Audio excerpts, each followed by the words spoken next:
العالمين الصلاة والسلام عليك يا سيدي يا إمام الأنبياء والمرسلين أما بعد أعوذ بالله من الشيطان الرجيم بسم الله الرحمن الرحيم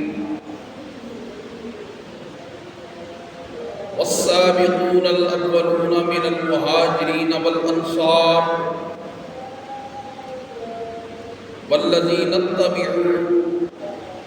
رضي الله بإحسانه إن الله وملائكته يصلون على النبي يا أيها الذين آمنوا صلوا عليه وسلموا تسليما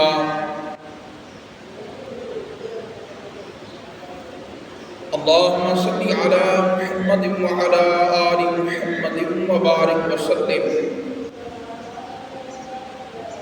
الصلاة والسلام عليك يا سيدي يا رسول الله وعلى آلك وأصحابك يا سيدي يا حبيب الله رب اشرح لي صدري ويسر لي أمري واحلل عقدة من لساني يفقهوا قولي رب زدني علما رب زدني علما رب زدني علما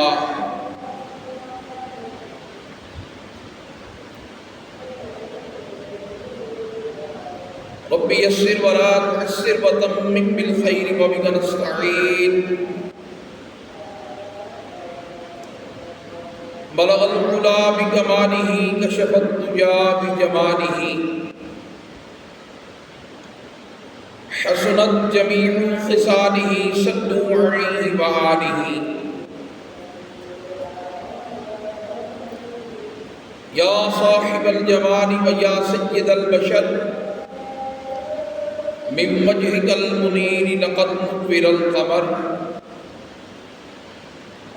لا يمكن الثناء كما كان حقه بعد الهدى بزرقي قصة مختصر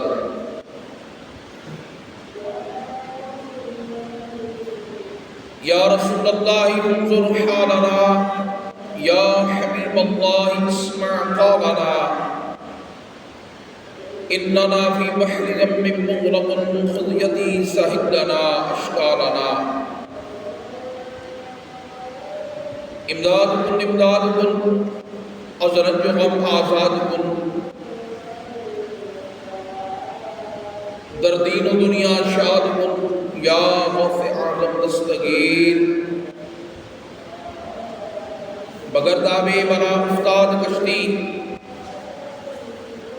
ضعیفانی شکستہ رہ بکشتی حق خواجہ عثمان ہارونی مدد کن مدد کن مدد کن یا معین الدین چشتی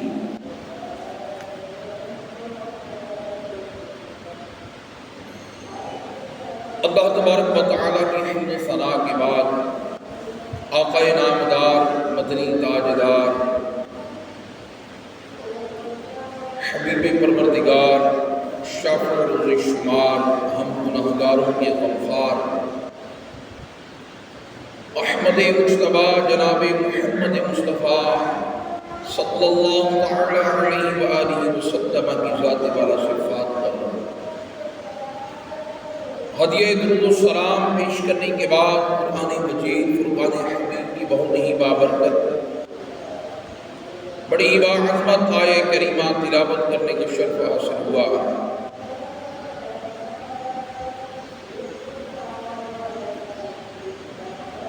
رب العالمین کی بارگاہ میں دعا ہے حق سچ بیان کرنے کی توفیق عطا فرمائے مجھے بیان کر کے تمام سامعین و حاضرین رسول پر عمل کرنے کی توفیق عطا فرمائے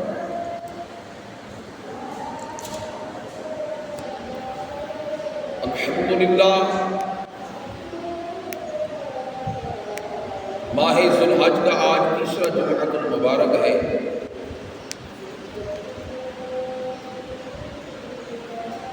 امت مصطفیٰ صلی اللہ علیہ وسلم کہ بے شمار خوش نصیب حج بیت اللہ کی سعادت حاصل کر کے اپنے گھر اور اپنے وطن کی واپسی کا سفر کر رہے ہیں، جن کی حاضری ہو چکی اللہ تعالیٰ ان کی حاضری قبول فرمائے، اور جو ابھی تک اس حاضری کے لیے تڑپ رہے ہیں، مچل رہے ہیں، اللہ تعالیٰ انہیں بھی جلد از جلد یہ سعادت عطا فرمائے، اور ہر مسلمان کو زندگی میں یہ سعادت بار بار عطا فرمائے۔ اسلام ایک آفاقی دین ہے،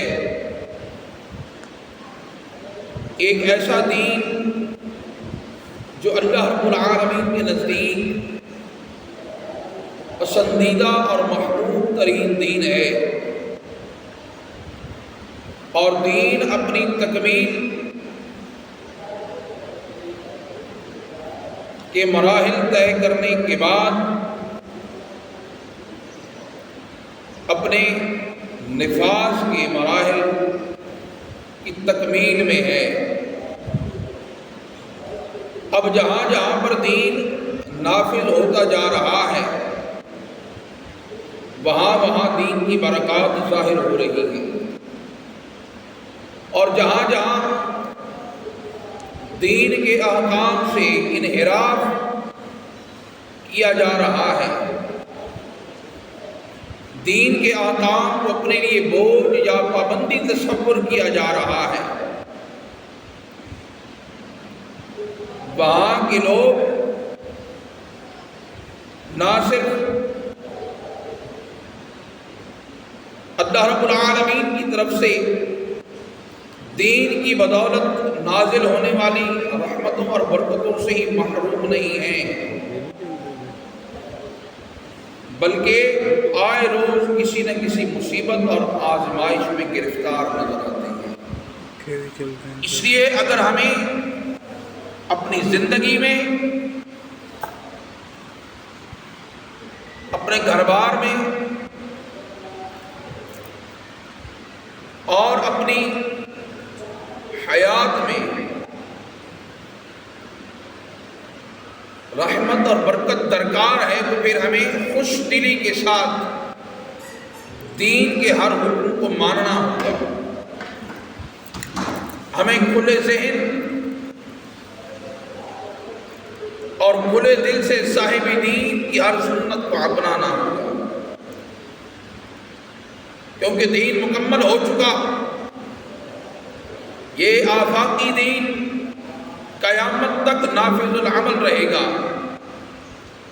قیامت تک نہ کوئی نبی آئے گا، نہ ہی کوئی دین آئے گا۔ اللہ رب العالمین نے ادیان سابقہ منسوخ فرما کر صرف دین اسلام کو باقی رکھا، اور اپنے حبیب کی زبان سے یہ اعلان کروا دیا کہ ان الدین عند اللہ الاسلام، اللہ تعالیٰ کے نزدیک دین صرف اسلام ہی ہے۔ اب اگر کوئی شخص کسی اور دین کا سہارا لے کر رب العالمین تک پہنچنے کی کوشش کرے گا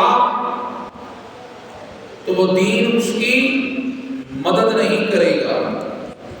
وہ دین اس کی رہبری نہیں کرے گا۔ اگر کوئی دین کے ذریعے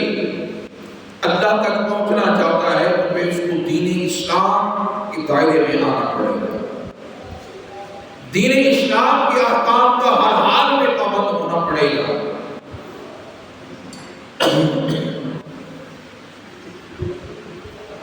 دین اسلام کے احکام کا پابند ہو کر وہ اس کا پہلا حصہ دنیا میں رحمت اور برکت حاصل کرے گا، اور دوسرا حصہ آخرت میں اعلیٰ کامیابی حاصل کرے گا۔ ہر حال میں دین کے احکام اپنانے ہوں گے اور صاحب دین کی غلامی کرنی پڑے گی۔ کوئی بھی حکم اس کی حکمت ہمیں سمجھ میں آئے یا نہ آئے، وہ ہمارے لیے آسان ہو یا مشکل ہو، ہم اللہ کے حکم کے آگے سر جھکاتے ہوئے اس پر عمل کرنے کے پابند ہیں۔ تب ہم صحیح معنوں میں مومن بھی کہلائیں گے اور مسلمان بھی کہلائیں گے۔ اس لیے اللہ رب العالمین نے ہمیں ہمارے حال کے مطابق ایسے فریضے عطا فرمائے کہ مومن خوش دلی کے ساتھ ان فریضوں کو ادا کرے، گنجائش کے ساتھ ان فریضوں کو ادا کرے اور ان فریضوں کو ادا کر کے دنیا میں جو اس کے لیے رحمت اور برکت کا حصہ رکھا گیا ہے اس کو حاصل کر پائے۔ اس لیے دین کے دو حصے ہیں، دنیا اور آخرت۔ اگر آپ دنیا دین کے احکام کے مطابق گزارتے ہیں تو اس کا آپ کو دنیاوی فائدہ بھی ملے گا، اخروی فائدہ بھی ملے گا۔ لیکن اگر کوئی کم عقل اور کم علم یہ کہے کہ میں دین کو نہیں مانتا، صرف دنیا کے لیے کام کرتا ہوں، تو دین اور دنیا نہیں، یہ اصطلاح ہی غلط ہے۔ مکمل نظام دین کا ہے۔ دین کے آگے دو حصے ہیں، دنیا اور آخرت۔ اب کوئی دین کو مانے یا نہ مانے، اس کا ایک حصہ دنیا ہے اور ایک حصہ آخرت کا ہے۔ لیکن اگر آپ اپنی دنیا دین کے تابع کر لیتے ہیں تو آپ کو آخرت میں اچھی کامیابی ملے گی۔ لیکن اگر آپ دنیا کو ہی دین پر حاوی کر لیتے ہیں تو پھر آپ نہ دنیا کے ہیں نہ آپ آخرت کے رہتے ہیں۔ اس لیے دنیا کو دین کے تابع کر لیں تاکہ دنیا میں دین کے تابع ہونے کی برکت نصیب ہو، تاکہ دنیا میں دین کے تابع ہونے کی وجہ سے آپ پر رحمتوں کا نزول ہو اور پھر آخرت میں آپ کو اعلیٰ کامیابی ملے۔ تو دین مکمل ہو چکا، اب ہر مومن پر یہ منحصر ہے کہ وہ دنیا میں رہ کر دین کے احکام پر کتنا عمل کرتا ہے اور عمل کر کے اپنا ذخیرہ آخرت کتنا جمع کرتا ہے۔ اس لیے اللہ رب العالمین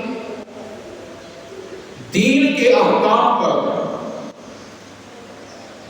ہمیں پابند رکھنے کے لیے اپنے نیک اور محبوب بندوں کی مثالیں عطا فرماتا ہے، اور وہ لوگ جنہوں نے خود کو دین کے تابع کر دیا، جنہوں نے اپنے آپ کو دین کے احکام کے اندر وقف کر دیا، ان پر جو رحمتیں اور جو برکتیں نازل ہوئی رب العالمین آنے والی امت کو بتاتا ہے۔ اس لیے اللہ رب العالمین نے کلام پاک میں ارشاد فرمایا کہ والسابقون الاولون من المہاجرین والانصار، کہ وہ لوگ جنہوں نے سبقت کی، پہل کی، سبقت اور پہل کرنے والے، پھر ان کے پیچھے آنے والے، ان کے بعد آنے والے، مہاجرین میں سے اور انصار میں سے۔ مہاجرین میں بھی پہل کرنے والے ہیں۔ مہاجرین میں پہل کرنے والے کون ہیں؟ جنہوں نے سب سے پہلے صدائے توحید پر لبیک کہا، اعلانیہ تبلیغ سے پہلے لبیک کہا، وہ وہ سبقت کرنے والے ہوتے ہیں۔ پھر ان کے بعد وہ لوگ ہیں جنہوں نے اعلانیہ تبلیغ کے بعد اسلام قبول کیا۔ پھر وہ لوگ ہیں جنہوں نے اعلانیہ تبلیغ سن کر اعلانیہ احکام پر عمل کیا، سزائے توحید کو بلند کیا۔ پھر ان میں وہ لوگ ہیں جو ہجرت کے بعد ایمان لائے۔ تو جو ہجرت کے بعد ایمان لائے وہ ہجرت سے پہلے ایمان لانے والوں کی فضیلت کو نہیں پا سکتے۔ اسی طرح پھر وہ لوگ جو فتح مکہ کے بعد ایمان لائے تو وہ پہلے ایمان لانے والوں کا مقابلہ نہیں کر سکتے، لیکن رب العالمین ایمان کی قدر کرتا ہے کہ سبقت کرنے والے اور پہلے آنے والے والسابقون الاولون، جو سبقت کرنے والے پہل کرنے والے ہیں، چاہے وہ مہاجرین میں سے ہوں یا انصار میں سے ہوں۔ پھر ان کے بعد فرمایا کہ والذین اتبعوا، یہ وہ لوگ جو پھر ان کی اتباع کرتے ہیں، جو ان کی اتباع میں ایمان لائے، لیکن اللہ تعالیٰ ان سب سے راضی ہوا۔ احسان کے ساتھ اللہ تعالیٰ ان سب سے راضی ہوا۔ وہ اللہ سے راضی ہیں، اللہ ان سے راضی ہے۔ تو سب سے پہلے لوگوں میں جو ایمان لائے، جنہوں نے سبقت کی، پہل کی، ان میں مصطفیٰ کے غلام، مصطفیٰ کے ایک دیوانے ایسے ہیں جن کو دنیا عثمان غنی ذو النورین کے نام سے جانتی ہے۔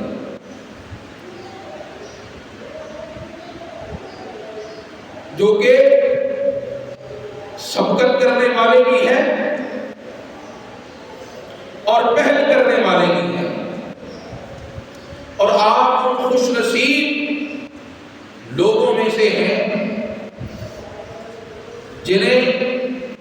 تاجدار صداقت جناب سیدنا صدیق اکبر رضی اللہ تعالیٰ عنہ کی دعوت پر اسلام قبول کرنے کا شرف حاصل ہوا۔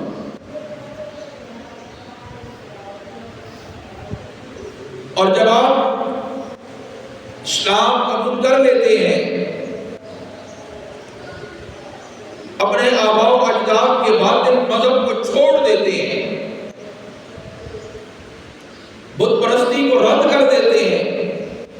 اپنے آپ کو اللہ تعالیٰ کی عبادت میں لگا لیتے ہیں، تو ایک وقت وہ تھا کہ آپ کے جسم اطہر پر شہر مکہ کا سب سے مہنگا لباس، سب سے اعلیٰ نفیس لباس، اس کو بڑے بڑے امیر کبیر تاجر پہننے سے بھی کتراتے تھے، آپ اس کو ایک بار پہنتے اور پھر دوبارہ کبھی اس کو ہاتھ نہ لگاتے، اور پھر ایک وقت ایسا بھی آیا کہ جب آپ کے جسم اطہر پر صرف ایک چادر ہوتی جو ناف سے لے کر گھٹنوں تک سطر رکھتی، لیکن اسلام پر استقامت اختیار فرمایا۔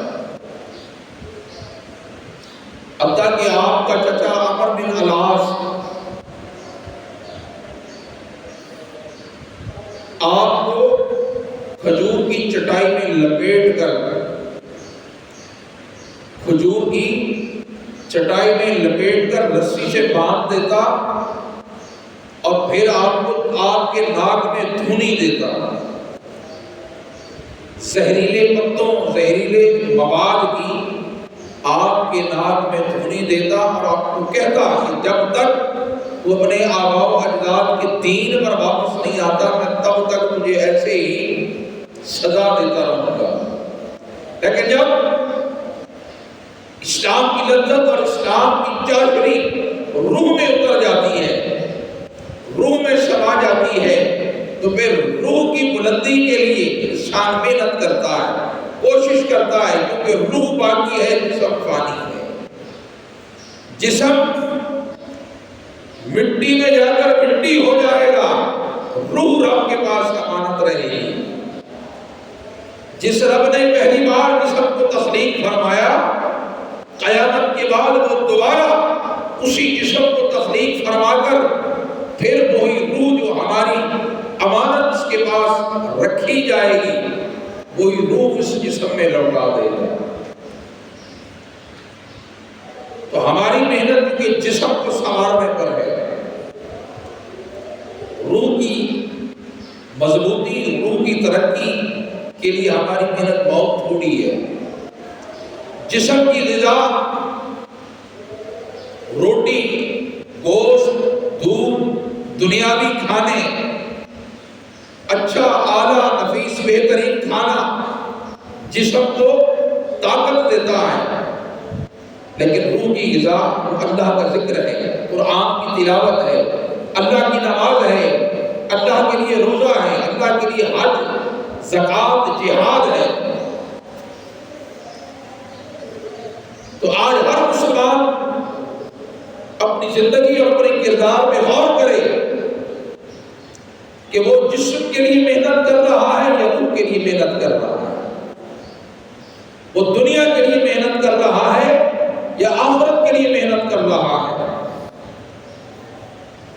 تو اگر ہم جسم کے لیے محنت کرتے ہیں، جسم کو سنوارنے کے لیے محنت کرتے ہیں، تو یاد رکھیں کہ یہ جسم مرنے کے بعد مٹی میں مل جائے گا، اسی مٹی سے پھر اٹھایا جائے گا۔ روح اللہ کے پاس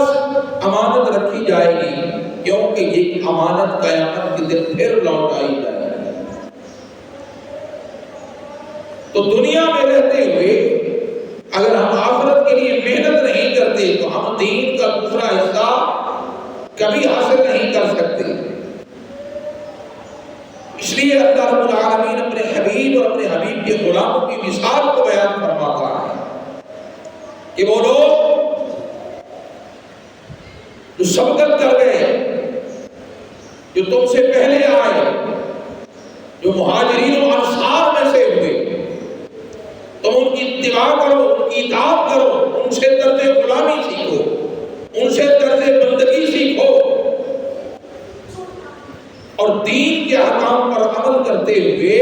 اپنی آخرت کو سنوارو، دین کے احکام پر عمل کرتے ہوئے اپنی روح کو مضبوط کرو، دین کے احکام پر خوش دلی اور کھلے دل سے عمل کر کے اپنی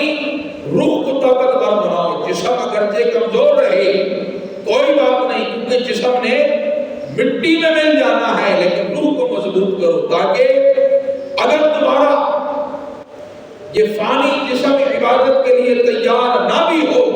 تو تمہاری مضبوط روح اس کو عبادت کرنے پر مجبور کر دے گی۔ اس لیے جب آقا سید عالم صلی اللہ علیہ وسلم کے غلاموں کی بات ہوتی ہے، اگر ایمان کی بات ہو تو ایمان کی مضبوطی اور ایمان پر استقامت کی ایک سے بڑھ کر ایک مثال موجود ہے۔ اگر عبادت کی بات ہو تو ایک سے بڑھ کر ایک عبادت کی مثال موجود ہے۔ اگر سخاوت کی مثال چاہیے تو ایک سے بڑھ کر ایک سخاوت کی مثال موجود ہے، اور اگر شہادت کی مثال طلب ہو،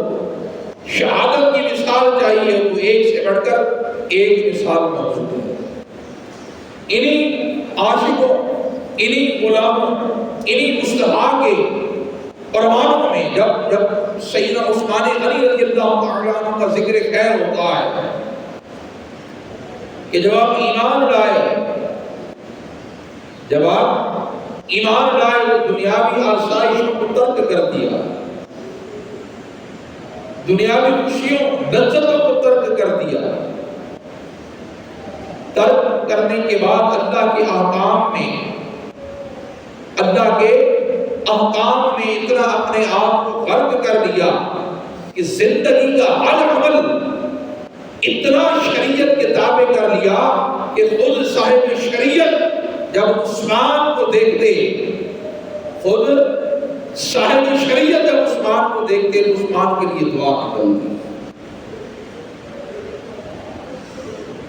آقا سید عالم صلی اللہ تعالی علیہ وسلم کے غلام کی جب سخاوت کی بات ہو تو آپ نے مشہور سخاوت کو واقعہ سن رکھا ہوگا. آپ کے حصول ایمان اور حصول ایمان کی لذت کے لیے میں تبرکن یہاں پر بیان کرتا ہوں کہ جب آقا کریم علیہ السلام ہجرت فرما کر مدینہ منورہ تشریف لائے تو مدینہ میں میٹھے پانی کا ایک کنواں ہوتا تھا جس کو بئر روما کہا جاتا تھا اور اس کا مالک یہودی تھا اور وہ اس کا پانی فروخت کرتا تھا, کسی کو مفت یا فری نہیں دیتا تھا. اور بعض جب ایسا بھی ہوتا کہ کوئی کمزور غریب مسلمان قیمتاً بھی پانی لینے آتا تو وہ دینے سے ہی انکار کر دیتا. آقا سید عالم صلی اللہ علیہ وسلم نے جب یہ تنگی دیکھی کہ پانی تو اللہ کی نعمت ہے, پانی اللہ کی نعمت ہے اور اللہ کی نعمت ہر ایک کو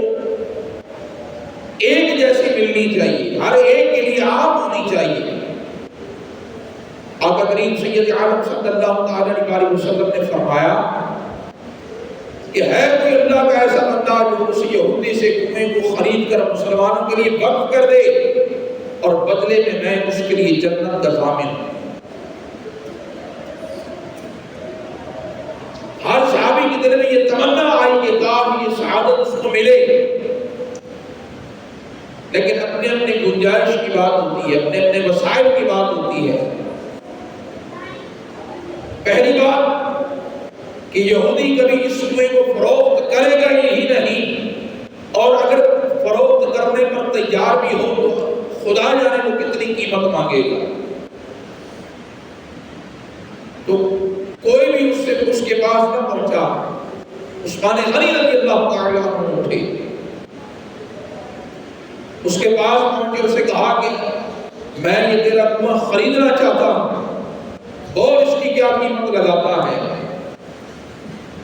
اس نے کہا کہ میں کبھی بھی کسی بھی قیمت پر اس کنویں کو نہیں بیچوں گا. آپ نے کہا کہ تیرے لیے بڑے منافع کا سودا ہے, جو تو چاہے تیری مرضی کی قیمت تجھے ملے گی. 2 بار اس نے انکار کیا. تیسری بار جب اس نے عثمان غنی رضی اللہ تعالی عنہ کی دیوانگی دیکھی, عثمان غنی کی دیوانگی دیکھی کہ شاید یہ دیوانے ہو رہے ہیں,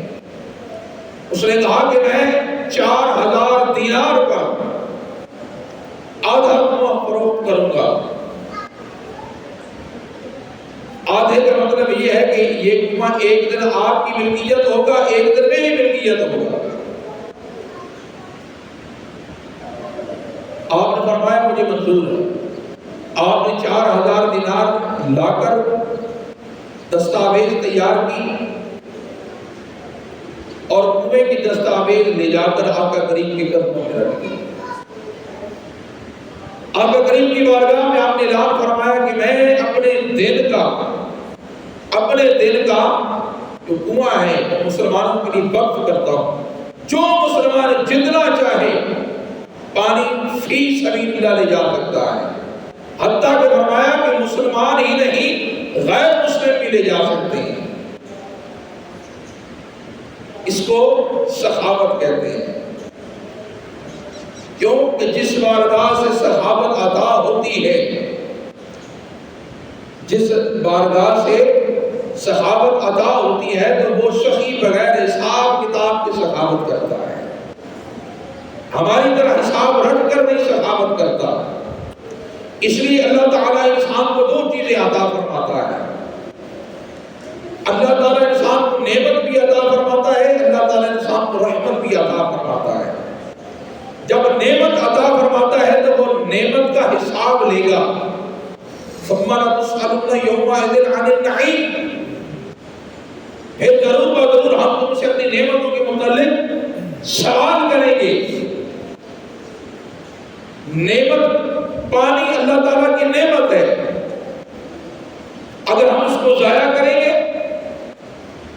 کا فضول استعمال کریں گے تب قیامت کے دن ہمیں اس کا حساب دینا پڑے گا۔ پانی نعمت ہے، لیکن یہی پانی جب بارش کی صورت میں اترتا ہے تو رحمت بن جاتا ہے۔ ایک پانی وہ ہے جو ہم اپنی محنت سے، مشقت سے گھر میں مستری بلا کر بور کرواتے ہیں، پمپ لگاتے ہیں، بجلی کا بل بھی دیتے ہیں، وہ پانی نعمت ہے، لیکن اس نعمت کا بل ہم دنیا میں بھی دے رہے ہیں، حساب آخرت میں بھی دیں گے۔ چاہے وہ ہمارے گھر کا پمپ ہو یا ہماری مسجد کا پمپ ہو، مسجد میں ہمیں ٹھنڈا پانی ملے یا گرم پانی ملے، مسجد میں وضو کریں، وضو تب بھی وہی ہے، لیکن گھر سے وضو کر کے قدم قدم پہ نہیں ملے، پانی وہی ہے لیکن نعمت ہے، نعمت کا حساب ہوگا۔ لیکن یہی پانی جب بارش کی صورت میں برسے رب العالمین کی رحمت بن جاتا ہے۔ نعمت کا حساب ہے، رحمت کا حساب نہیں ہوگا۔ اس لیے اللہ رب العالمین سے بے حساب رحمت مانگے، بے شمار رحمت مانگے، تو نعمت بھی دیتا ہے، رحمت بھی دیتا ہے۔ ضمن ایک بات آ گئی کہ پانی نعمت ہے، اور میرے کریم آقا نے چاہا کہ اللہ کی نعمت ہر ایک کو یکساں ملے، ایک جیسے ملے، برابر ملے۔ عثمان غنی نے کہا کہ اس کو وقف کیا، مسلمان بھی لے، کافر بھی لے، ماننے والے بھی لے جائیں، جو ابھی نہیں مانتے وہ بھی لے جائیں، کبھی نہ کبھی تو مان لیں گے، کبھی نہ کبھی اخلاق کریمانہ کو دیکھ کر، اعلیٰ کردار کو دیکھ کر کبھی نہ کبھی تو مان ہی لیں گے۔ اب مسلمانوں نے ایک ہی دن میں 2 دن کا پانی ذخیرہ کرنا شروع کر دیا، ایک دن میں وہ اتنا پانی لے لیتے کہ اگلے دن جانے کی ضرورت نہ پڑے۔ اب یہودی نے جب یہ دیکھا کہ میرا کاروبار، میرا کام دھندا تو بند ہو رہا ہے، تو پھر اس نے خود مجبور ہو کر عثمان غنی سے کہا کہ اب میں باقی کا حصہ بھی آپ کے لیے پیش کرتا ہوں، آپ خرید لیں۔ عثمان غنی نے پھر دوبارہ 4000 دینار دے کر اسے خریدا اور پورے کنویں کو آقا کی بارگاہ میں مسلمانوں کے لیے وقف کر دیا۔ آقا کریم نے فرمایا کہ آج عثمان نے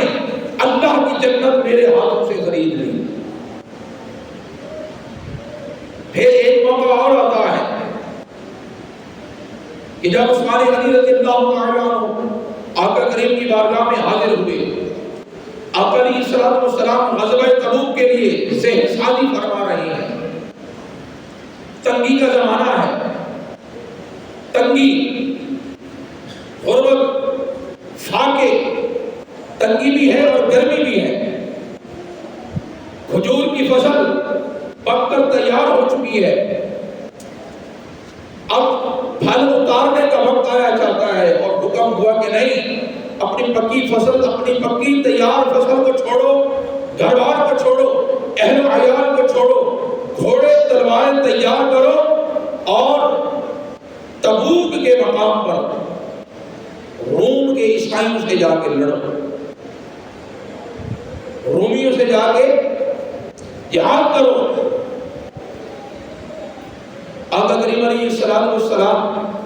مسلمانوں کے لیے حکم فرما رہے ہیں کہ جنگ کے لیے، سفر کے لیے اخراجات کی کافی ضرورت ہے، حسب توفیق اپنا اپنا حصہ ڈالو۔ کچھ لوگ محنت کرتے ہیں، کوشش کرتے ہیں، اللہ کے لیے اپنا حصہ پیش کرتے ہیں۔ سیدنا عثمان غنی رضی اللہ تعالیٰ عنہ کھڑے ہوئے، عرض کی یا رسول اللہ 100 اونٹ یا 100 گھوڑے بمائے ساز و سامان میں اللہ کے لیے پیش کرتا ہوں۔ آقا کریم علیہ السلام نے فرمایا کہ یا اللہ عثمان کے حصے کو قبول فرما، ساتھ ہی آقا کریم نے قبولیت کی دعا فرما دی۔ پھر آقا علیہ السلام دل سازی کرتے ہیں، پھر ترغیب دلاتے ہیں کہ کوئی اور اللہ کا بندہ اپنا حصہ ڈالے۔ تھوڑی دیر کے بعد عثمان غنی رضی اللہ تعالیٰ پھر کھڑے ہوئے اور عرض کی یا رسول اللہ کے 100 اونٹ بمائے ساز و سامان، 200 اونٹ بمائے ساز و سامان میں نے اللہ کی راہ میں دیے۔ آقا علیہ السلام نے قبول فرمایا اور پھر لین شادی کی۔ تھوڑی دیر کے بعد تیسری مرتبہ پھر عثمان غنی اٹھے اور عرض کی یا رسول اللہ کے 300 اونٹ بمائے ساز و سامان اللہ کی راہ میں دیے۔ آقا علیہ السلام نے خوش ہو کر فرمایا کہ یا اللہ اپنے اس نیک بندے عثمان کے اس عمل کو ایسا قبول فرما کہ زندگی میں مرنے تک اگر کوئی ایسا کام ہو جائے جو تجھے ناپسند ہو تب بھی اس کی غلطی کو معاف فرما۔ آقا علیہ السلام کی بارگاہ میں آپ نے اتنے نذرانے پیش کیے۔ اسی طرح جب سیدنا عثمان غنی رضی اللہ تعالیٰ عنہ اپنا نذرانہ پیش کر چکے تو اللہ کی بارگاہ سے ملنے والی اس توفیق پر رب کا شکر ادا کرتے ہیں، اور جب مصطفیٰ کی زبان سے اپنے لیے دعائیں ہوتے دیکھتے ہیں تو عثمان کی آنکھوں سے آنسو جاری ہو جاتے ہیں۔ وہ کیسا رقت آمیز منظر ہوگا، وہ کیسا رقت آمیز مرحلہ ہوگا کہ جب عثمان اللہ کی راہ میں مال و منال دے رہا ہوگا اور مصطفیٰ خوش ہو کر عثمان کے لیے دعائیں فرما رہے ہیں۔ اس لیے اللہ رب العالمین ہمیں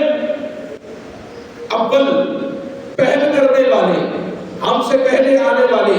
غلامان مصطفیٰ کے طریقے، غلامان مصطفیٰ کی مثالیں بیان فرماتا ہے کہ وہ مہاجرین میں سے ہوں یا انصار میں سے ہوں، اور جو لوگ ان کے بعد آئیں گے تمہیں ان کی اطاعت کرنی ہے، ان کی اتباع کرنی ہے، اور صرف دنیا کو اپنے جینے کا مقصد نہ بنا لینا، بلکہ تمہارے پیش نظر آخرت ہونی چاہیے۔ تمہارے پیش نظر صرف یہ فانی جسم نہیں بلکہ روح کی بلندی ہونی چاہیے، روح کی پختگی ہونی چاہیے۔ روح جب تمہاری بلندی کے درجات کو طے کرے، جسم تمہارا خود بخود مضبوط ہوتا چلا جائے گا۔ تمہارے اندر روح کی طاقت، جس کو روحانی طاقت کہتے ہیں، وہ زیادہ ہونی چاہیے۔ جسم اگر کمزور بھی ہو جائے تب بھی اگر روح مضبوط ہوگی تو تم ہر دم اپنے آپ کو اللہ کی عبادت کے لیے تیار پاؤ گے۔ اللہ تعالیٰ کا کوئی بھی حکم تمہارے لیے کبھی مشکل تمہیں نظر نہیں آئے گا۔ اس لیے اللہ تعالیٰ کا حکم ہمیں مشکل نظر آئے یا آسان نظر آئے، اس پر عمل تبھی نصیب ہوتا ہے جب روح ہماری تیار ہے۔ اس لیے دین کے 2 حصے، دنیا اور آخرت، دنیا اور آخرت۔ دنیا میں آپ دین پر جتنا بھی عمل کریں گے آپ کی آخرت اتنی اچھی ہوتی چلی جائے گی، لیکن اس میں سب سے پہلے اللہ تعالیٰ کی رضا پیش نظر ہونی چاہیے، دکھاوا نہیں ہونا چاہیے۔ اس لیے آج ہم بعض دفعہ اچھا عمل کرنے میں اس لیے بھی ناکام ہو جاتے ہیں، یا ہم عمل اچھا کر تو لیتے ہیں لیکن ہمیں اس کی برکت نظر نہیں آتی۔ کیوں؟ کہ ہم ریاکاری کا شکار ہو جاتے ہیں۔ عمل بھی کریں اللہ کی رضا کے لیے کریں اور ریاکاری سے بچنے کی کوشش کی جائے، تاکہ جب ہم ریاکاری سے بچ کر عمل کرنے کی کوشش کریں گے اور نیت کو اللہ کے لیے خالص کر لیں گے، تب وہ عمل ہمیں دنیا میں برکت عطا فرمائے گا اور آخرت میں ہمارے لیے درجے کو بلند کروا دے گا۔ اس لیے رب العالمین نے والسابقون الاولون من المہاجرین والانصار کے پیغام کو مسلمانوں کے سامنے رکھا اور ان کی اتباع کرنے والوں کے لیے یہ فرمایا کہ وہ اللہ سے راضی ہیں، اللہ ان سے راضی ہے۔ تو اگر ہم اللہ سے رب ہونے پر راضی ہو جائیں، اللہ سے رزق دینے والے پر راضی ہو جائیں کہ اللہ ہمارا رب ہے، وہ ہمارے لیے جو بھی حکم دیتا ہے بہتر سے بہتر دیتا ہے، ہمارا کام اس کے احکام کی پابندی کرنا ہے، ہمارا کام اس کے احکام پر عمل کرنا ہے، تو پھر العالمین نے جو نعمت، جو رحمت، جو برکت ان مہاجرین اور انصار کو عطا فرمائی جنہیں براہ راست زمانہ نبوی نصیب ہوا، دامن مصطفیٰ نصیب ہوا، دامن مصطفیٰ کے بغیر جو انہیں نعمتیں اور برکتیں اور رحمتیں ملی، یقیناً وہ رحمتیں، وہ برکتیں، وہ نعمتیں آج بھی خزانہ خداوندی میں ہمارے لیے موجود ہیں۔ بس ہم حاصل کرنے والے بن جائیں، ہماری چاہت سچی ہو، لگن سچی ہو، ہماری تڑپ اس درجے کی ہو کہ رحمت خداوندی خود جھوم کر ہماری عمل کی منتظر رہے۔ رب العالمین ہم سب کو صحیح معنوں میں پکا سچا سچا حقیقی تحقیقی مسلمان بن کر اپنی دنیا کے ساتھ آخرت پر محنت کرنے کی توفیق عطا فرمائے، اور صحیح معنوں میں ایک باکردار مسلمان بن کر جینے کی توفیق عطا فرمائے۔ وما علینا الا البلاغ۔